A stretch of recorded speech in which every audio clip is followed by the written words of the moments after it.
Nepali cricket जुनुन र भावनाको खेल होइन त? तर के हुन्छ जब त्यही खेलको इमान्दारीमाथि एउटा यस्तो प्रस्ताव आउँछ जसले सबै कुरा हल्लाइदिन सक्छ? आउनुहोस्, आज हामी यही सनसनीपूर्ण घटनाको गहिराईमा पुगौं। 5 करोड रुपैयाँ। एकछिन यो अङ्कको बारेमा सोचौं त। यो केवल पैसा मात्र थिएन, यो त एउटा क्रिकेट म्याचको मोल थियो। खेलको नतिजा नै बदल्ने एउटा ठूलो षड्यन्त्रको केन्द्र थियो यो रकम। र यो कुनै हल्ला वा गाइङ्गुई थिएन है, यो त सिधै खेलाडीलाई दिएको प्रस्ताव थियो। अनि यो शब्दहरू अरू कसैको होइन, पक्राउ परेका षड्यन्त्रकारीकै बयानबाट आएका हुन्। सोच्नुस् त यो घटना कति गम्भीर थियो होला। त्यसो भए यो सनसनीपूर्ण प्रस्तावको कुरा कहाँबाट सुरु भयो त यो सब? ल, यो सबैको सुरुवात भयो नेपालको सबैभन्दा ठूलो क्रिकेट प्रतियोगिता, नेपाल प्रिमियर लिग अर्थात् एनपीएलको मैदानबाटै। अब निशानामा को थिए त? जनकपुर बोल्ट्स टिमका एकजना व्यावसायिक खेलाडी। खो, फिक्सरहरूको नजर उनैमाथि थियो र उनीहरूले एउटा ठूलै योजना बुनेका थिए। उनीहरू सिधै 5 करोडको प्रस्ताव लिएर गएका थिएनन्। थिएनन्। उनीहरूले निकै चलाखीपूर्ण तरिका अपनाए। सुरुमा राखे एउटा सानो प्रस्ताव 3 लाखको। तर जब खेलाडीले कुनै चासो नै देखाएनन् नि, तब उनीहरूले रकम बढाए मात्र होइन, आकाशै छुने गरी बढाए। सिधै त्यही अविश्वसनीय अङ्कमा पुर्याए, 5 करोड। ल, अब प्रश्न उठ्छ, यो सब खेलको पर्दा पछाडि आखिर को थियो त? को थिए ती अनुहारहरू जसले यो पुरै षड्यन्त्र रचेका थिए? ल, अब उनीहरूलाई नै चिनौं। यो मामिलामा प्रहरीले 2 जनालाई पक्राउ गर्यो। एकजना भारत हरियाणाका 28 वर्षीय दिलप्रति सिंह र अर्की बर्दियाकी 24 वर्षीय रेविका सिंह ठकोरी हो। यही जोडीले मिलेर यो पुरै योजना बनाएको थियो। अब लागौं कथाको सबैभन्दा रोचक खण्डतर्फ। आखिर कसरी रचियो त यो षड्यन्त्र? उनीहरूको तरिका के थियो? कसरी उनीहरू खेलाडीसम्म पुगे? साँच्चै भन्ने हो भने उनीहरूको तरिका कुनै फिल्मको स्क्रिप्टभन्दा कम थिएन। पहिलो कदम कीर्तिपुर मैदानमै गएर खेलाडीहरूलाई नियाल्ने, उनीहरूको मनोविज्ञान बुझ्ने। दोस्रो कदम त्यसपछि इन्स्टाग्राम जस्तो सोशल मिडियाबाट सामान्य कुराकानी सुरु गर्ने। अनि तेस्रो र अन्तिम कदम काठमाडौँको एक 5 तारे होटलमा गोप्य भेटघाट तय गर्ने र त्यही आफ्नो असली प्रस्ताव राख्ने। यो कुनै हचुवाको भरमा गरिएको काम थिएन, यो त पुरै योजनाबद्ध षड्यन्त्र थियो।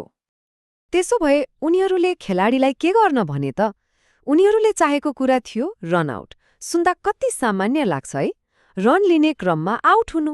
क्रिकेटमा यो त सामान्य गल्ती जस्तो देखिन्छ। तर यही सामान्य देखिने गल्ती नै यहाँ फिक्सिङको सबैभन्दा ठूलो हतियार बन्न लागेको थियो। र यो सबैको पछाडि के थियो? सोझो हिसाब छ, पैसा। उनीहरूको योजना कस्तो थियो भने खेलाडी रनआउट हुन तयार हुने, कुन ओभरमा आउट हुने हो त्यसको सङ्केत दिने। हो, त्यही भित्री सूचनाको आधारमा फिक्सरहरूले अनलाइन बेटिङ एपहरूमा ठूलो बाजी लगाउने र मोटो रकम कमाउने। उनीहरूको दाउ यही थियो। ल, अब प्रस्ताव त टेबलमा आयो, 5 करोड रुपैयाँ। अब खेलाडीले के गरे त? हो, यहीँबाट यो कथाले एउटा बिल्कुलै नयाँ मोड लिन्छ। षड्यन्त्रकारीकै बयान अनुसार उनीहरूको योजना फेल भयो। तर प्रहरीले समातेर होइन, योजना फेल भयो खेलाडीको इमान्दारीले गर्दा। खेलाडीले पैसाको लोभलाई जितेर उनीहरूको प्रस्तावलाई ठाडै हुँदैन भनिदिए। हो, प्रस्ताव अस्वीकृत भयो।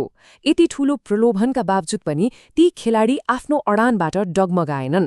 5 करोडको प्रस्ताव अस्वीकृत। यो साँच्चै नै नेपाली क्रिकेटको लागि एउटा गर्वको क्षण हो। खेलाडीले त प्रस्ताव अस्वीकार गरिदिए। त्यसपछि के भयो त? अब कथाको अन्तिम अध्यायतिर लागौं, अर्थात् प्रहरीको सफल कारवाहीबारे कुरा गरौं। घटनाक्रम निकै छिटो छिटो अघि बढ्यो। हेर्नुस् है, कार्तिकमा सोशल मिडियाबाट सम्पर्क भयो। कार्तिककै अन्त्यतिर होटलमा भेटघाट।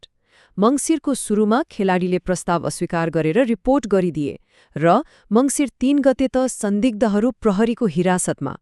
मतलब केही हफ्ताभित्रै यो पुरै षड्यन्त्रको पर्दाफास भयो। प्रहरीले यो कारबाही एउटा विशेष सूचनाको आधारमा गरेको थियो।